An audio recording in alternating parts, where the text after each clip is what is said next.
আল্লাহ জিবরাইল বললেন, রাসূলুল্লাহ, ইয়া হাবিবাল্লাহ, নবী গো, আপনার জান্নাতে আসার পূর্বে আমি আল্লাহর জিবরাইল আল্লাহর জান্নাতে আরেকটি বার প্রবেশ করেছিলাম।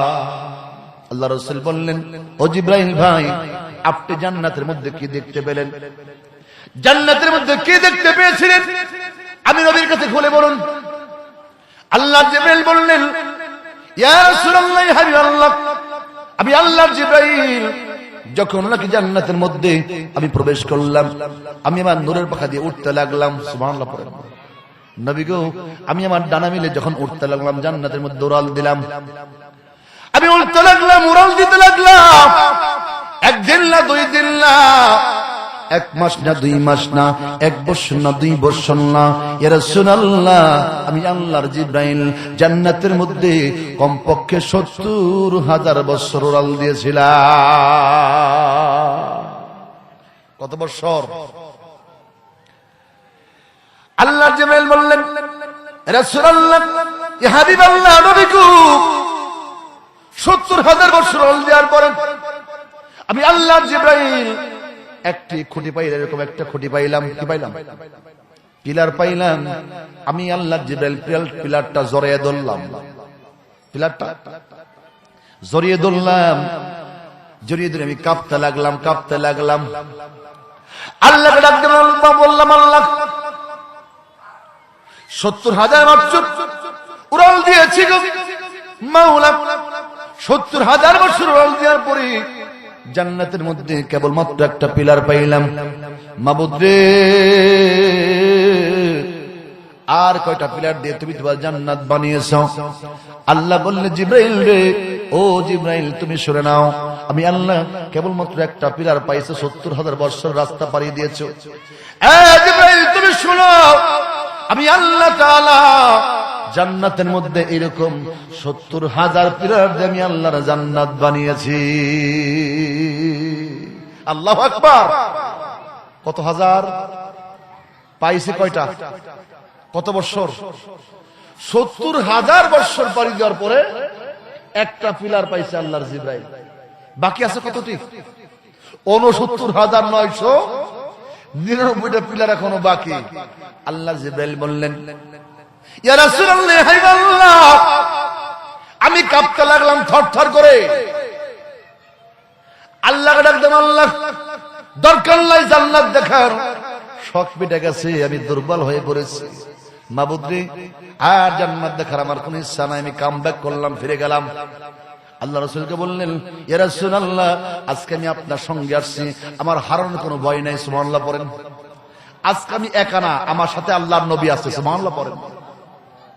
আজ 18ই ডিসেম্বর বদরা ভাড়ারিয়া সাতানিক কারামতিয়া মাদ্রাসা এতিমখানা উদ্যোগে আয়োজিত 44তম ঐতিহাসিক তাফসীর 5 দিনব্যাপী তাফসীরুল কোরআন মাহফিলের সম্মানিত সভাপতি সাহেব, সম্মানিত আমন্ত্রিত হযরত উলামায়ে কেরাম, আমার সামনে অভিষ্ট ধর্মপ্রাণ দিনদার ভাই বাবারা, পর্দার অন্তরালের সম্মানিত মা বোনেরা, আলোচনার শুরুতেই আমরা সেই মহান মনিবের দরবারে রব্বে কারীম, রব্বুল আরশ, রব্বুল ইজ্জতুল জালালের দরবারে আলিশানে উঁচু আওয়াজে একসাথে আবেগ ভরা কণ্ঠে বিনয় অবনত চিত্তে কালেমাত শুকর আদায় করি, আলহামদুলিল্লাহ।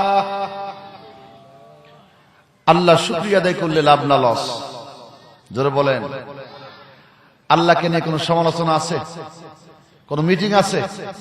কোন মিছিল আছে? কোন বাড়াবাড়ি, দলাদলি, গ্রুপিং? উচ্চ কণ্ঠে বলেন সুবহানাল্লাহ। قل لو كان البحر مدادا لكلمات ربي لنفد البحر قبل أن تنفد كلمات ربي ولو جئنا بمثله مددا।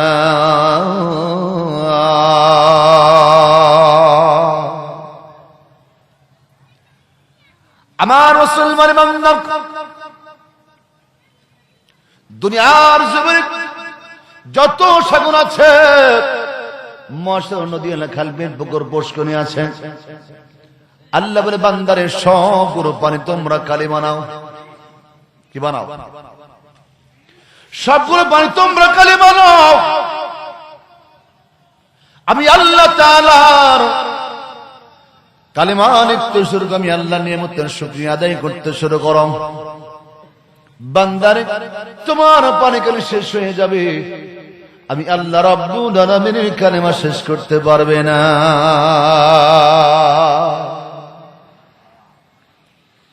ওয়ালাউ জিনা বিমিসলিহি মাদাদা,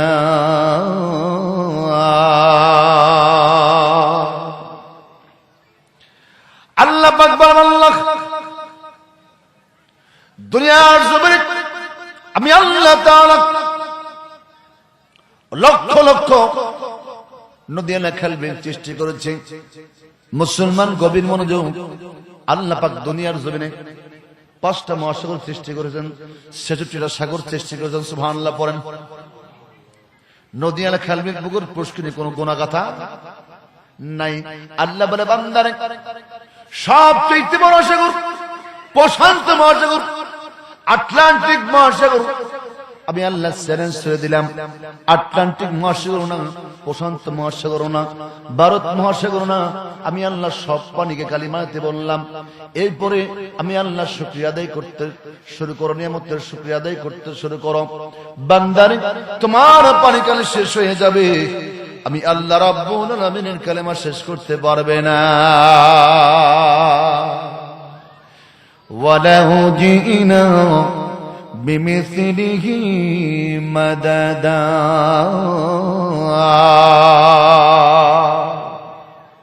এজন্য সুখে থাকি আর দুঃখে থাকি প্রশংসা করব কার? যারা বলেন আল্লাহ। ইনশাআল্লাহ আমি আর ভূমিকা যাচ্ছি না, আমি আমার পবিত্র আয়াত সূরার তাফসীরে চলে যাব ইনশাআল্লাহ। সকলে পড়ুন, আউযু বিল্লাহি মিনাশ বিসমিল্লাহির রাহমানির রাহিম। ইন্না আ'তাইনাকাল কাওসার। সূরাতুল কাউসার, সূরাতুল, যারা বলেন আল্লাহর কোরআনের 114টি সূরার মধ্যে সবচেয়ে ছোট সূরার নাম কি? সূরাতুল। আর সবচেয়ে বড় সূরার নাম সূরাতুল বাকারা। ছোট সূরার নাম হচ্ছে সূরাতুল কাউসার। এই সূরা যদিও ছোট, এই সূরার মধ্যে আল্লাহ তাআলা 7 আসমান 7 জমিন ভরে রেখেছেন। উচ্চ কণ্ঠে বলেন সুবহানাল্লাহ। সূরাটি মাক্কি সূরা। কি সূরা? যারা বলেন মাক্কি সূরা, নাজিল হয়েছে মক্কাতে। নাম শোনার নাই মাক্কি সূরা? মাদানী সূরা নাম শোনার নাই? মাক্কি সূরা যেগুলো নবীজির হিজরতের পূর্বে নাজিল হয়েছে, সেটা মক্কায় হোক কিংবা মদিনায় হোক, সেই সূরাগুলোকে কি বলা হয়? মাক্কি সূরা। আর যেগুলো হিজরতের পরে নাজিল হয়েছে সেইগুলোকে বলা হয় মাদানী সূরা। সম্মানিত বন্ধুগণ, নবীজি মক্কা থেকে হিজরত করছিলেন মদিনার জমিনে, নিজ খুশিতে না কাফেররা তাড়িয়ে দিছে? যারা বলেন কাফেররা তাড়িয়ে দিয়েছে। ভালো ছিলেন কে, আল্লাহ রাসূল না কাফেররা? যারা বলেন দিনের দাওয়াত দিতে গিয়ে, কালেমার দাওয়াত দিতে গিয়ে আমার নবীজিকে কাফেররা মক্কার জমিন থেকে মদিনায় তাড়িয়েছে। কথা বলেন ঠিক কিনা? এখনো যারা আমার নবীর ওয়ারিস কোরআনের দাওয়াত দেয়, কালেমার দাওয়াত দেয়, ইসলামের দাওয়াত দেয়, এদের উপরে জুলুম অত্যাচার আসে কি আসে না? যেমন আসে কি আসে না? কারা জুলুম করে? আবুল হাব, আবু জেহেল, আবুল হাব, উতবা, শাইবা, মুগিরার বংশধর যারা, কথা বলেন ঠিক কিনা? এই জন্য মুসলমান ইমানদার, সূরা কাউসার নাযিল হয়েছে মক্কাতে। আয়াত সংখ্যা 3টি। কয়টি? জোরে বলেন। আয়াত সংখ্যা 3টি। 3টে আয়াতে আল্লাহ পাক একটি রুকু দিয়েছেন। সুবহানাল্লাহ। আল্লাহ পাক বলেন, ইন্না আ'তাইনাকাল কাউসার। নবী গো, আমি আল্লাহ আপনাকে কাউসার দান করলাম। সুবহানাল্লাহ পড়েন। কি দান করলো? নাজিলের প্রেক্ষাপট কি? আল্লাহ পাক কোন ঘটনার পরিপ্রেক্ষিতে সূরাতুল কাউসার নাজিল করেছে? নবীজির সন্তান কাসেম তৈয়ব ইব্রাহিম ইন্তেকালের পরে কাফের মুশরিক বেঈমানরা বলল, মুহাম্মদ আটকোরা, মুহাম্মদ নির্বংশ, লেজ কাটা। উচ্চ কণ্ঠে বলেন নাউযু বিল্লাহ। আমার নবীর মনটা বেজার হয়ে গেল। কাফের মুশরিক বেঈমানরা বলল, মুহাম্মদ আটকোরা, মুহাম্মদ নির্বংশ। দুনিয়ার জমিনে মুহাম্মদের নাম নেওয়ার মতো আর কেউ থাকবে না। তার কারণ মুহাম্মদের কোন ছেলে সন্তান জীবিত নাই। এই জন্য মুহাম্মদ আটকোরা, মুহাম্মদ নির্বংশ। উচ্চ কণ্ঠে বলেন না নাউযু বিল্লাহ। নবীর মনটা বেজার হয়ে গেল। আল্লাহ খুশি না বেজার? জোরে বলেন। নবীর মনটা বেজার হয়ে গেল। তার রাসূলকে আটকোরা বললেন, নির্বংশ বললেন। মুসলমান ইমানদার, আমরা দেখতে পাচ্ছি আজ থেকে 1500 বছর আগে আল্লাহর হাবিবকে কাফের মুশরিক বেঈমানরা নির্বংশ বলার কারণে, আটকোরা বলার কারণে আমার নবীর মনটা বেজার হয়েছিল। কিন্তু আজকে আমরা স্বাধীন বাংলাদেশে দেখতে পাচ্ছি বাক স্বাধীনতার নাম দিয়ে একদল নাস্তিক মুরতাদ ব্লগার বের হয়েছে, যারা আমার নবীর সম্মান নিয়ে সিনেমা খেলতেছে। কথা বলেন ঠিক কিনা? আছে না নাই? আমরা বলতে চাই, অনীতি বিলম্বে বাংলার জমিনে জাতীয় সংসদে আমার নবীর শানে, আমার নবীর পক্ষে আইন পাস করতে হবে। ইন ফিউচার যদি কোনো ব্লগার নাস্তিক মুরতাদ আমার নবীর সম্মান নিয়ে সিনেমা খেলে, ওর ফাঁসি হতে চাই। কথা বলেন ঠিক কিনা? কোন কোন বান্দা আছেন দুহা করে আল্লাহকে দেখাইয়া দেন।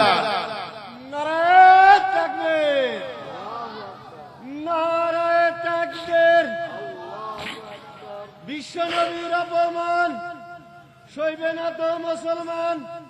বিশ্বনবীর অপমান। নারায়ে তাকবীর। আবার মুসলমান ইমানদার, আজকে আমরা নেতা গালি খেলে রাজপথ কামাই। কথা বলেন। নেতা গালি খেলে রাজপথ কামাই, নেত্রী গালি খেলে রাজপথ কামাই। কিন্তু আমার আপনার নবী বিশ্বনবী দু জাহানের বাদশা রাহমাতুল লিল আলামিন গালি খাচ্ছে। এখন পর্যন্ত আমাদের দেশে কোনো আইন পাস হচ্ছে না। কথা বলেন ঠিক কিনা? আমরা বলতে চাই, মুসলমান ইমানদার, নতুন বাংলাদেশে জুলাই অভ্যুত্থান হয়েছে, বাংলাদেশ নতুন ভাবে স্বাধীন হয়েছে। এই নতুন বাংলাদেশে আমরা নতুন কোরআনের আইন চাই। কথা বলেন ঠিক কিনা? কোরআনের আইন চলতে হবে দেশে, না হলে এই দেশে কোনো শান্তি আসবে না। এমনকি কোরআন আইন চালু হলে কোন নাস্তিক মুরতাদ ব্লগার আমার নবীর সম্মান নিয়ে কটূক্তি করতে আর সাহস পাবে না। এই জন্য আমরা শপথ করতে চাই, এই 5 দিন ব্যাপী তাফসীরুল কোরআন মাহফিল থেকে আমরা দীপ্ত কণ্ঠে শপথ করতে চাই, আমার নবীর সম্মান রক্ষার্থে জান দিতে হয় দেব, মাল দিতে হয় দেব, সন্তানকে এতিম বানাতে হয় বানাবো, স্ত্রীকে বিধবা বানাতে হয় বানাবো। মুসলমান ইমানদার, জানকে কুরবান করে দেব, কিন্তু আমার নবীর সম্মান বিন্দু পরিমাণ খাটো হতে দেব না। কথা বলেন ঠিক কিনা? কে কে রাজি আছেন? দোয়া তুলুন, আরেকবার আল্লাহকে দেখাইয়া দিই।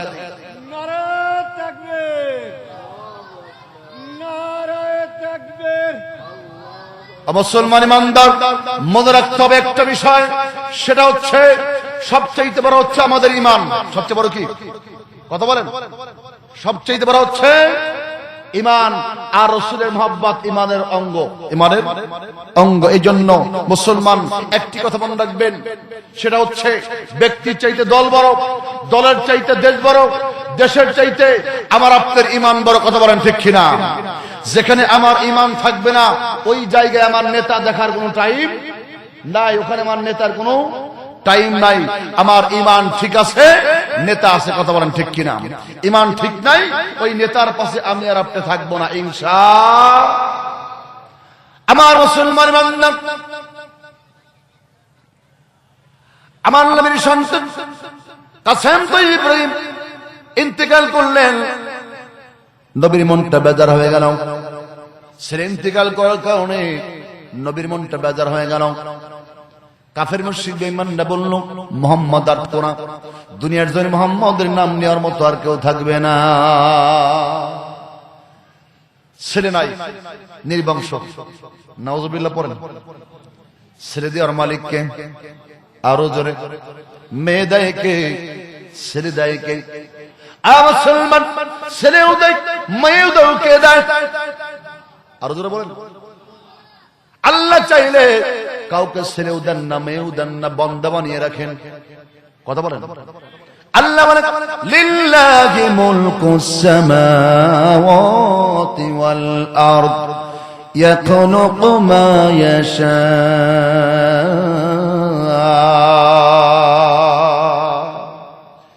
ইয়াহাবু লিমান ইয়াশাউ ইনাসা ويهب لمن يشاء الذكور أيزوجهم ذكرانا وإناثا ويجعل من يشاء عقيما إنه عليم قدير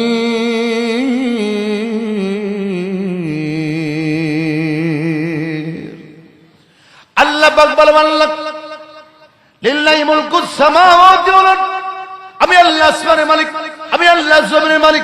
সুবহানাল্লাহ পড়ে। বান্দারে আমি আল্লাহ যাকে ইচ্ছা কন্যা সন্তান দান করে, সুবহানাল্লাহ পড়েন। কন্যা দানকে আল্লাহ বলে, বান্দা আমি আল্লাহ যাকে ইচ্ছা কন্যা দান করি, আমি আল্লাহ যাকে ইচ্ছা ছেলে দান করি। أيزوجهم ذكرانا وإناثا ويجعل من يشاء عقيما إنه عليم قدير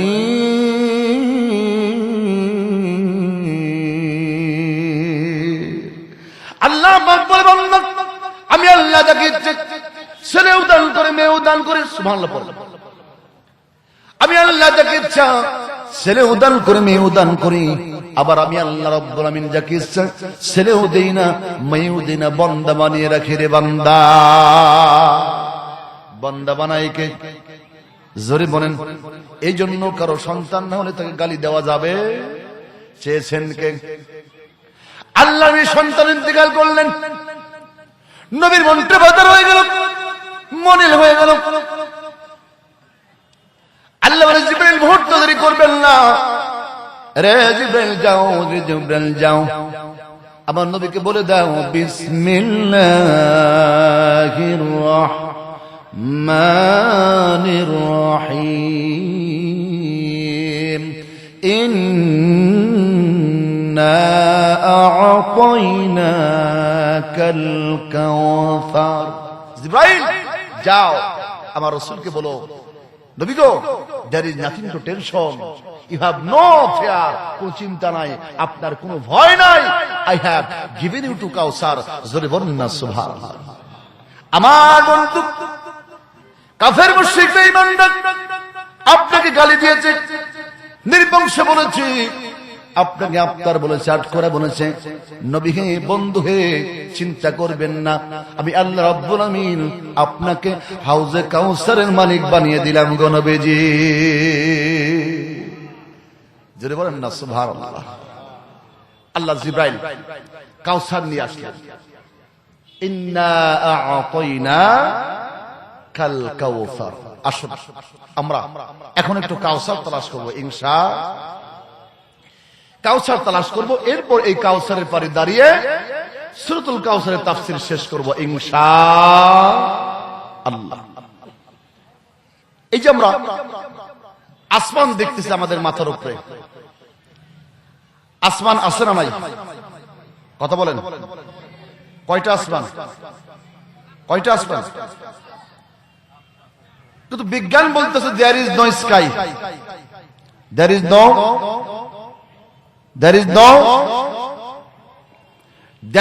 sky। বিজ্ঞান বলতে there is no sky, আসমান বলতে কিছু নাই। আল্লাহ বলতেছে আসমান আছে, আমরা মানবো কাটটা? যারা বলেন وَبَنَيْنَا فَوْقَكُمْ سَبْعًا شِدَادًا।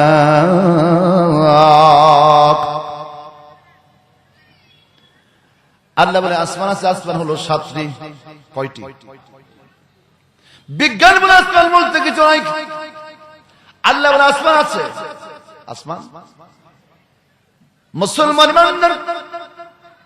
আমরা মানবো আল্লাহ যা বলেন আসমান আছে, আমরা বিশ্বাস করি। কিন্তু বিজ্ঞান বলে আসমান নাই। আমরা বলতে চাই বিজ্ঞানকে তোমাদের এখন পর্যন্ত গবেষণা করার মতো কোন যন্ত্রপাতি আবিষ্কার হয় না, যন্ত্রপাতি আবিষ্কার হয় নাই। তার কারণ ওই একটি উদাহরণ, আটলান্টিক মহাসাগরে অথবা ভারত মহাসাগরে রাজহাঁস এবং পাতিহাঁস গেছে শামুক খেতে। পাতিহাঁস ডুব দিয়ে বলে ভাই ভারত মহাসাগরের তলা নাই। কি নাই? তলা। রাজহাঁস বলে হ্যাঁ বেকুব, তলা আছে কিন্তু তোর গলার বহন নাই। ঠিক কিনা? রাজহাঁস বলতেছে দাঁড়া আমি একটু ডুব দিয়ে দেখি সাগরের তলা পাওয়া যায় কিনা। রাজহাঁস ডুব দিছে, কিছুক্ষণ খোঁজাখুঁজির পরে বলে ভাই ইউ আর রাইট, তুমি ঠিক ভাই, আসলেও এই সাগরে কোনো তলা নাই। আসলে তলা আছে না নাই? তলা আছে, কিন্তু আমরা বলবো ওই হাঁসের কি নাই? গলার বহন নাই। তদ্রূপ আমরা বিজ্ঞানকে বলতে চাই বিজ্ঞান আসমান খোঁজার, আসমান পর্যন্ত যাওয়ার তোমাদের কোন যন্ত্রপাতি আবিষ্কার হয় না।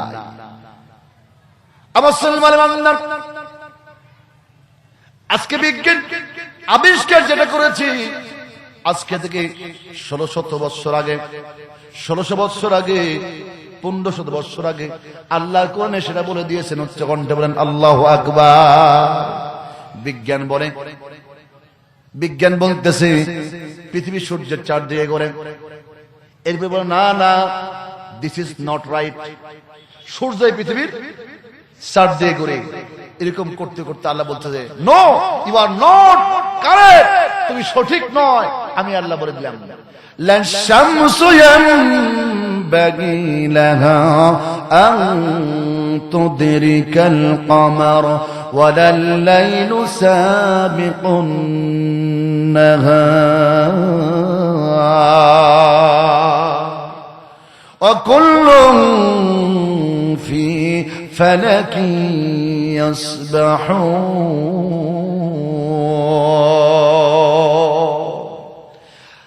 আল্লাহ পাক বলেন আল্লাহ সূর্য পৃথিবীর চারদিকে ঘোরে না, পৃথিবীর সূর্যের চারদিকে ঘোরে না, চন্দ্র সূর্যকে ধরে না, সূর্য চন্দ্রকে ধরে না, যার যার কক্ষপথে সেই সেই বিচরণ করে বেড়ায়। উচ্চ কণ্ঠে বলেন আল্লাহু আকবার। বিজ্ঞান বলে আসমান নাই, আল্লাহ বলে আসমান আছে। তো একটা না 7টি? কয়টি? মুসলমান বান্দা জমিন থেকে প্রথম আসমান দূরত্ব হচ্ছে 13 কোটি 30 লক্ষ মাইল। সুবহানাল্লাহ পড়েন। 13 কোটি 30 লক্ষ মাইল প্রথম আসমানের দূরত্ব 13 কোটি 30 লক্ষ মাইল। আল্লাহ রাব্বুল আমিন প্রথম আসমান বানিয়েছেন মাউজুন মাকফুফুন, 1 নম্বর সাদা কাজ দ্বারা আল্লাহ রাব্বুল আলামিন প্রথম আসমান সৃষ্টি করেছে। সুবহানাল্লাহ। মাঝখানে গ্যাপ হলো 13 কোটি 30 লক্ষ মাইল, মাঝখানে গ্যাপ হলো 13 কোটি 30 লক্ষ মাইল। এই প্রথম আসমানটিও মোটা হচ্ছে 13 কোটি 30 লক্ষ মাইল। সুবহানাল্লাহ পড়েন। 2 নম্বর আসমান আল্লাহ বানিয়েছেন মিন হাদিদিন, 1 নম্বর খাঁটি লোহা দ্বারা আল্লাহ রাব্বুল আলামিন দ্বিতীয় আসমান সৃষ্টি করেছেন। দ্বিতীয় আসমান মোটা হলো 13 কোটি 30 লক্ষ মাইল। মুসলমান ইমানদার আল্লাহ রাব্বুল মাঝখানে গ্যাপ রেখেছেন 13 কোটি 30 লক্ষ মাইল। 3 নম্বর আসমান আল্লাহ বানিয়েছেন মিন নুহাসিন, 1 নম্বর খাঁটি কাজ দ্বারা আল্লাহ রাব্বুল আলামিন তৃতীয় আসমান সৃষ্টি করেছেন। সুবহানাল্লাহ। এই তৃতীয় আসমানও মোটা হচ্ছে 13 কোটি 30 লক্ষ মাইল। মাঝখানে গ্যাপ হলো 13 কোটি 30 লক্ষ মাইল। চতুর্থ আসমান আল্লাহ বানিয়েছেন মিন ফিদ্দাতি, 1 নম্বর খাঁটি চাঁদির উপর দ্বারা আল্লাহ পাক চতুর্থ আসমান সৃষ্টি করেছেন। উচ্চকণ্ঠে বলেন সুবহানাল্লাহ। এই আসমানটিও মোটা হচ্ছে 13 কোটি 30 লক্ষ মাইল। মাঝখানে গ্যাপ হচ্ছে 13 কোটি 30 লক্ষ মাইল। পঞ্চম আসমান আল্লাহ বানিয়েছেন মিন যাহাবিন, 1 নম্বর খাঁটি স্বর্ণ দ্বারা আল্লাহ রাব্বুল পঞ্চম আসমান সৃষ্টি করেছেন। উচ্চ কণ্ঠে পড়েন না সুবহানাল্লাহ। আল্লাহ ধনী না গরিব? জোরে বলেন। আল্লাহ এমন ধনী, আল্লাহ একটা আসমানই বানিয়েছেন আল্লাহ স্বর্ণের দ্বারা। সুবহানাল্লাহ পড়েন। তা মোটা কতখানি? 13 কোটি 30 লক্ষ মাইল। মাঝখানে গ্যাপ হলো 13 কোটি 30 লক্ষ মাইল। 6 নম্বর আসমান বানিয়েছে আল্লাহ মিন ইয়াকুতিন হামরা, মিন ইয়াকুতিন হামরা, লাল লাল পাথর দ্বারা আল্লাহ রাব্বুল ষষ্ঠ আসমান সৃষ্টি করেছেন। এই আসমানটা মোটা হলো 13 কোটি 30 লক্ষ মাইল। মাঝখানে গ্যাপ হলো 13 কোটি 30 লক্ষ মাইল। সপ্তম আসমান আল্লাহ বানিয়েছেন মিন মারমারাতিন বাইদা, 1 নম্বর সাদা মরমর পাথর দ্বারা আল্লাহ সপ্তম আসমান সৃষ্টি করেছে। 7 আসমান পেয়েছি। এই সপ্তম আসমানের মিডল পয়েন্টে আল্লাহ পাক একটি মসজিদ বানিয়েছেন, যে মসজিদের নাম হলো বাইতুল মামুর মসজিদ। কি মসজিদ? এই মসজিদে মেরাজের রজনীতে আল্লাহর হাবিব সাল্লাল্লাহু আলাইহি ওয়াসাল্লাম সমস্ত নবীদের সাথে নিয়ে ইমামতি করেছেন। সুবহানাল্লাহ পড়েন। আমার মুসলমান বান্দার, মেরাজের রজনীতে মসজিদে বাইতুল মামুরে 1,24,000 পয়গম্বর যখন নাকি উপস্থিত ছিলেন, নামাজের সময় হয়ে গিয়েছে। কে সামনে যাবে, কে নামাজ পড়াবে? আদম সফিউল্লাহ চিন্তা করলেন, আমি তো আদি পিতা, সমস্ত আদমের পিতা, আজকে মনে হয় আমাকে এই নামাজের দায়িত্ব আল্লাহ পাক দেবে। না না, কোন সিঙ্গেল আসতেছে না, কোন খবর আসে না, কোন সংকেত পাচ্ছে না। আল্লাহর খলিল ইব্রাহিম আলাইহিস সালাম চিন্তা করলেন, আমি তো আল্লাহর খলিল, আমি আল্লাহর খলিল, আল্লাহর খলিল, আজকে তো আমাকে নামাজের অনুমতি দেওয়া হবে। আল্লাহ রাব্বুল না না, আজকে তুমি নামাজ পড়াতে পারবে না। মুসা কালিমুল্লাহ চিন্তা করলেন, আমি তো একমাত্র মুসা, আমি একমাত্র আমার আল্লাহর সাথে সরাসরি কথা বলেছি। গুফতে মুসা বা খোদাদার কোহে তোর, গুফতে মুসা বা খোদাদার কোহে তোর, গুফতে মুহাম্মদ বা খোদাদার আরশে নূর। আল্লাহর পয়গম্বর মুসা আলাইহিস সালাম বললেন, আমি আজকে নামাজের ইমামতি করব। আল্লাহ বলে, না না রে মুসা, না রে মুসা, না, তুমি নামাজ পড়াতে পারবা না। মুসলমান ইমানদার আল্লাহর পয়গম্বর মুসা কালিমুল্লাহ তোর পাহাড়ে যাইয়া আল্লাহকে ডাক দিলে আল্লাহ কথা বলতেন, ঠিক কিনা? আল্লাহ সরাসরি কথা বলতেন। কিন্তু আমাদের নবী, আমাদের বিশ্ব নবী মুহাম্মদ রাসূলুল্লাহ সাল্লাল্লাহু আলাইহি ওয়াসাল্লাম আল্লাহর সাথে কথা বলেছেন আল্লাহর আরশে আজিবে যাইয়া। আল্লাহ আল্লাহ পাকুল মুসারে নারে মুসারে নামাজের দায়িত্ব আজকে তোমার হবে না। আমার পয়গম্বর থাকতে, আমার হাবিব থাকতে মুসা দুনিয়ার কেউ আমার হাবিবের সামনে দাঁড়াতে পারবে না। ইমামুল আউয়ালিন ওয়াল আখিরিন, ইমামুল আউয়ালিন ওয়াল আখিরিন, আখিরাতে বুদে ফখরুল আউয়ালিন, শুধু ওয়াজুদাস রহমাতাল লিল আলামিন, শুধু ওয়াজুদাস রহমাতাল লিল আলামিন, আখিরাতে বুদে ফখরুল আউয়ালিন, শুধু ওয়াজুদাস রহমাতাল লিল আলামিন, আখিরাতে বুদে ফখরুল আউয়ালিন। আল্লাহু আকবার। अरे पैगंबर मूसा, अरे पैगंबर आदम, अरे पैगंबर इब्राहिम, ना ना আজকে আমার নবী তো নামাজের ইমামতি করব। কণ্ঠে বলেন না আল্লাহু আকবার। নবীজি নামাজ শুরু করে দিলেন, নামাজ পড়তে লাগলেন। আসসালামু আলাইকুম রাহমাতুল্লাহ, আসসালামু আলাইকুম রাহমাতুল্লাহ। নামাজ শেষ হয়ে গেল। আল্লাহকে ডাকবো, আল্লাহ মাবুদ রে, আল্লাহ আমি আপনার জান্নাত দেখতে চাই। সুবহানাল্লাহ। আল্লাহ আমি তোমার জান্নাত দেখতে চাই। আল্লাহ বললেন, আরে জিবরাইল মোট দেরি করবে না, জিবরাইল রে যাও, রে জিবরাইল যাও, আমার নবীকে আমি, আমার হাবিবকে আমি দাওয়াত দিয়ে নিয়ে আসছি। সুবহানাল্লাহ পড়েন। আমার নবী তো নিজে আসে নাই, আমি দাওয়াত করে আনছি, আমি দাওয়াত করে আসছি। আমার নবী আজকে আমার মেহমান, আমার হাবিব আজকে মেহমান।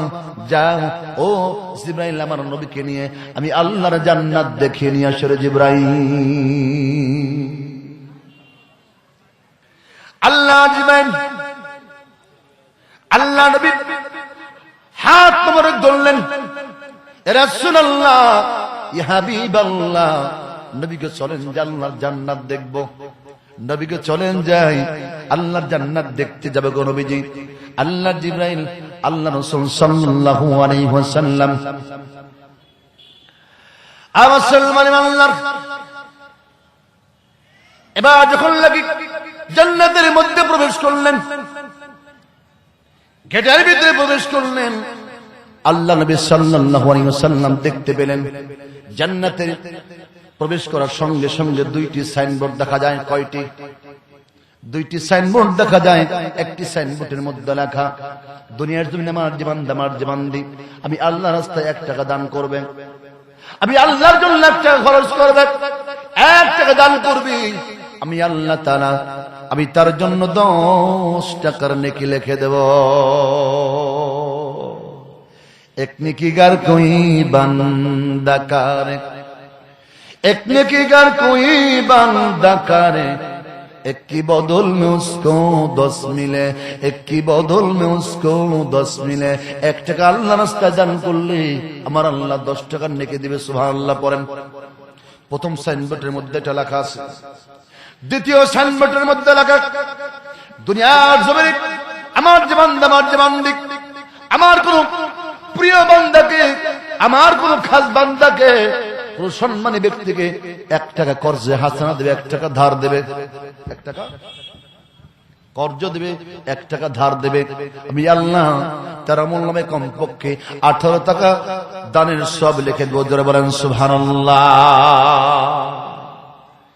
আল্লাহ রাসূল বলেন, জিবরাইল আল্লাহকে ডাক দিবেন, আল্লাহ প্রথমটা বুঝলাম 1 টাকা দান করলে 10 টাকার সওয়াব, মাবুদ রে, কিন্তু দ্বিতীয়টি বুঝতে পারলাম না। কেন? যে 1 টাকা কর্জে হাসানা দিলে, 1 টাকা কাউকে ধার দিলে আল্লাহ পাক 18 টাকার সওয়াব দিবে। সুবহানাল্লাহ পড়ো। দান করলে তো শেয়ার ফেরত দেবে না, দান করলে শেয়ার ফেরত দেবে না, কিন্তু কর্জে হাসানা 1 টাকা ধার দিলে সে তোমার ফেরত দেবে, কিন্তু সওয়াবটাও বেশি। কথা বলেন। আল্লাহ তাআলা বুঝতে পারলাম না, বুঝতে পারলাম না কি কারণ দানের চাইতে কর্জ হাসানার মূল্য এত বেশি কেন? জবাব আসছে, আমার হাবিব, আমার নবী আপনি শুনুন, দুনিয়ার জমিনে যারা ভিক্ষাবৃত্তি করে ভিক্ষা করে খায়, তাদের কোনো মান ইজ্জত সম্মান নাই। কথা বলেন, মান ইজ্জত সম্মান নাই, তাদের কোনো ব্যক্তিত্ব নাই। চাওয়াই তাদের অভ্যাস, ভিক্ষা করে তাদের অভ্যাস। কিন্তু আল্লাহর জমিনে যারা সম্মানী ব্যক্তি, এমন লোক আছে সম্মানী ব্যক্তি না খেয়ে থাকলেও কার কাছে চাইতে পারে না। কথা বলেন, আমরা দেখছি করোনার সময়, ঠিক কিনা? করোনার সময় যারা মধ্যবিত্ত লোক ছিল, অনেকের চুলায় আগুন জ্বলে নাই। কথা বলেন, তারা রিকশাও চালাইতে পারে নাই, মাটিও কাটতে পারে নাই, কামলাও দিতে পারে নাই। আল্লাহ পাক বলে, বান্দা, ওই যে সম্মানী ব্যক্তির সম্মান বাঁচানোর জন্য আপনার কাছে টাকা চেয়েছে, ভাই জান বিপদে আছি 500 টাকা দাও, 10 দিন পরে দিয়ে দিব। এই যে গোপনে গোপনে তুমি 500 টাকা দিয়ে তাকে সাহায্য করলা, কর্জে হাসানা দিলা, কাউকে প্রকাশ করলা না, সম্মান রক্ষা করলা। আল্লাহ নবী গো, কর্জে হাসানা দেওয়ার কারণে আমি আল্লাহ রাব্বুল আমিন ওই বান্দার দানের চাইতে কর্জে হাসানা মূল্য 18 গুণ বাড়িয়ে দিয়েছি।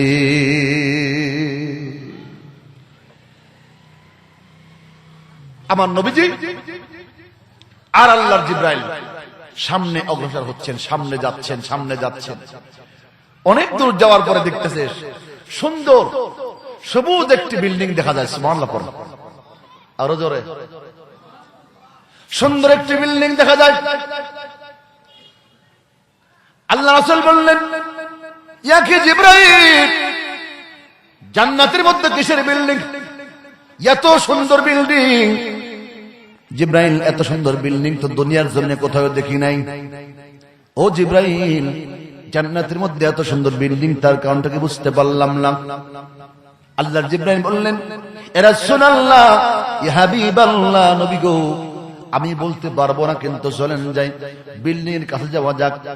পাশে গেলে বিল্ডিং এর মধ্যে নেম প্লেট লেখা আছে। নেম প্লেট দেখে বলা যাবে এটা কার বিল্ডিং, কিসের বিল্ডিং, কার জন্য বিল্ডিং। আল্লাহ রাসূল সাল্লাল্লাহু আলাইহি সাল্লাম আর জিবরাইল সামনে চলতে লাগলেন, বিল্ডিং এর পাশে গিয়ে দাঁড়ালেন। এবার যখন নাকি বিল্ডিং এর গায়ের মধ্যে নেম প্লেট দেখতে পেলেন, লেখা রয়েছে দুনিয়ার জমিনে আমার যে বান্দা,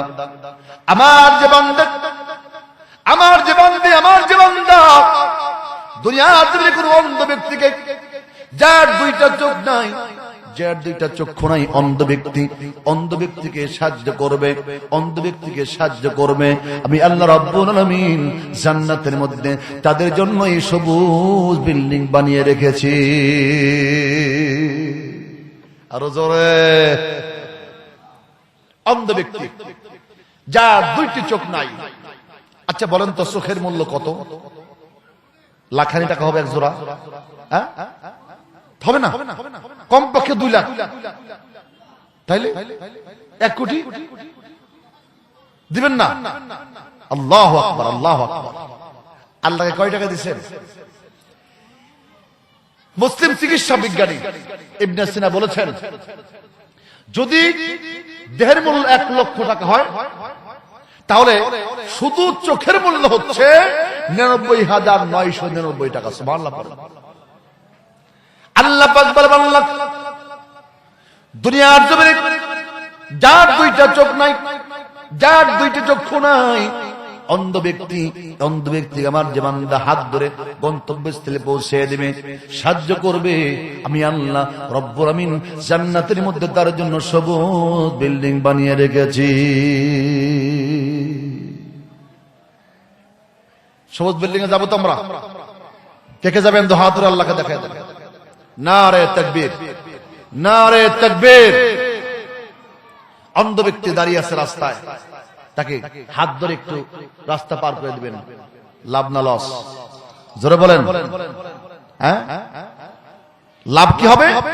আল্লাহ আমার আপনার জন্য জান্নাতে সবুজ বিল্ডিং রেখেছেন। সুবহানাল্লাহ।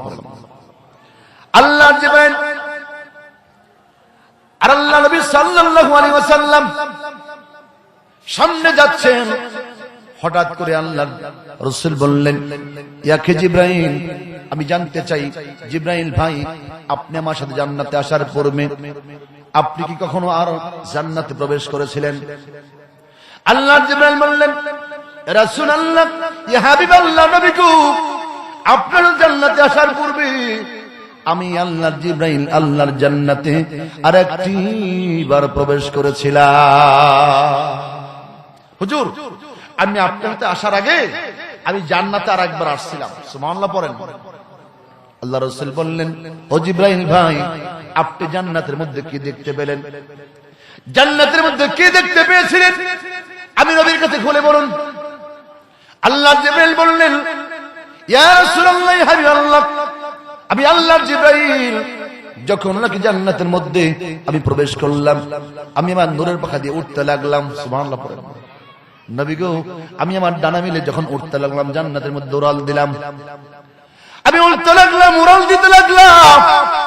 একদিন না, দুই দিন না, এক মাস না, দুই মাস না, এক বছর না, দুই বছর না, ইয়া রাসূলুল্লাহ, আমি আল্লাহর জিবরাইল জান্নাতের মধ্যে কমপক্ষে ৭০,০০০ বছর উড়াল দিয়েছিলাম। কত বছর? আল্লাহ জিবরাইল বললেন, রাসূলুল্লাহ, ইয়া হাবিবাল্লাহ, নবী গো, ৭০,০০০ বছর উড়াল দেওয়ার পরে আমি আল্লাহর জিবরাইল একটি খুঁটি পাইলাম, এরকম একটা খুঁটি পাইলাম। কি পাইলাম? পিলার পাইলাম। আমি আল্লাহর জিবরাইল পিলারটা জড়িয়ে ধরলাম, পিলারটা জড়িয়ে ধরলাম, জড়িয়ে ধরে আমি কাঁপতে লাগলাম, কাঁপতে লাগলাম। আল্লাহকে ডাকতে বললাম, আল্লাহ, ৭০,০০০ বছর উড়াল দিয়েছি গো মাওলা, ৭০,০০০ বছর উড়াল দেওয়ার পরে জান্নাতের মধ্যে কেবলমাত্র একটা পিলার পাইলাম। মাবুদ রে, আর কয়টা পিলার দিয়ে তুমি তোমার জান্নাত বানিয়েছো? আল্লাহ বললেন, জিবরাইল রে, ও জিবরাইল, তুমি শুনে নাও, আমি আল্লাহ কেবলমাত্র একটা পিলার পাইছো, ৭০,০০০ বছর রাস্তা পাড়ি দিয়েছো। জিবরাইল, তুমি শুনো, আমি আল্লাহ তাআলা জান্নাতের মধ্যে এরকম ৭০,০০০ পিলার দিয়ে আমি আল্লাহর জান্নাত বানিয়েছি। আল্লাহু আকবার। কত হাজার পাইছে? কয়টা? কত বছর? ৭০,০০০ বছর পাড়ি দেওয়ার পরে একটা পিলার পাইছে আল্লাহর জিবরাইল। বাকি আছে কতটি? ৬৯,৯৯৯টা পিলার এখনো বাকি। আল্লাহ জিবরাইল বললেন, ইয়া রাসূলুল্লাহ, হাবিবাল্লাহ, আমি কাঁপতে লাগলাম থরথর করে। আল্লাহকে ডাকলাম, আল্লাহ, দরকার নাই জান্নাত দেখার, শখ মিটে গেছে, আমি দুর্বল হয়ে পড়েছি। মাবুদ রে, আর জান্নাত দেখার আমার কোন ইচ্ছা নাই। আমি কামব্যাক করলাম, ফিরে গেলাম। আল্লাহ রাসূলকে বললেন, ইয়া রাসূলুল্লাহ, আজকে আমি আপনার সঙ্গে আসছি, আমার হারানোর কোনো ভয় নাই। সুবহানাল্লাহ পড়েন। আজকে আমি একা না, আমার সাথে আল্লাহর নবী আছে। সুবহানাল্লাহ পড়েন।